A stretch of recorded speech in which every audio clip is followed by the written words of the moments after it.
Balikan natin ang tungkol sa nagbabadyang Bagyong Ruby.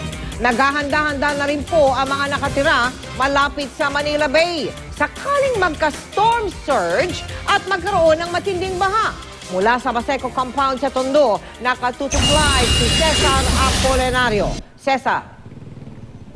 Mel, ayaw magbaka sakali ng lokal na pamahalaan ng Maynila sakaling manalasa nga itong bagyo, no, dahil malaki ang banta nito.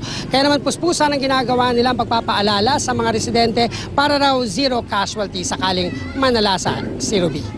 Sa barangay, umiikot para pabisuan kayo. Puspusan ang ginagawang pag-anunsyo ng mga kagawad ng Barangay Baseco simula pa kaninang umaga. Ang Manila Risk Reduction and Management Office na ang nag-utos, kailangang alerto sila dahil isa ang Baseco sa posibleng bahain sakaling dumaan ng Bagyong Ruby. Nung manalasa ang abagat noong 2012, hindi nakaligtas ang mga konkretong gusali. Umabot hanggang Roas Boulevard ang tubig. Ano nga naman daw ang laban ng mga barong-barong at kabahayan sa gilid ng Manila Bay sa nangangalit at naglalaki ang storm surge. Hindi na po ako magbibigay ng risk doon dahil definitely tatanggalin ko po lahat doon yung mga tao. And by Monday, if that will hit us, kasi kung makikita po natin sa report ngayon ng Pag-asa, nakasentro po ang mata sa Mindoro. So tatamaan po ang Manila. Sa pulong kaninang umaga sa Air Command Center na pinanguna ng MDRRMO, MMDA, DSWD, DILG at mga opisyal ng barangay, ipinakita ang nasirang bahaging ito ng breakwater sa Manila Bay dahil sa lakas sa taas ng mga alon, bumaha sa maraming lugar sa Maynila, kabilang Roas Boulevard at Espanya. Kaya para raw zero casualty, idedeklarang no man's land ang mga lugar na malapit sa coastal area mula sa 8 hanggang 10 barangay. Kabilang dyan ang Baseco, Delpan, 2 barangay na sakop ng Happy Land at Parola.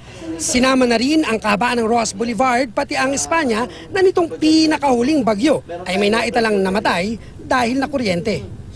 Na magpo-force evacuation po tayo, whether or not dadamputin po natin yan. Ilalabas po natin yan. Ang ano po natin ngayon, wala po akong pakialam doon sa mga bahay. Ang pinapakialaman ko po ngayon is to have a zero casualty. Bagaman aminadong lokal na pamahalaang magiging pahirapan ito, lalo't delikadong ipagamit ang mga evacuation centers sa Baseco sa halos 100,000 kataong posibleng i-evacuate. Nakikipag-usap na ang lokal na pamahalaan na gawing evacuation center ang 2 simbahan sa Intramuros, maging ang mga gusali ng mga pamantasan sa Maynila.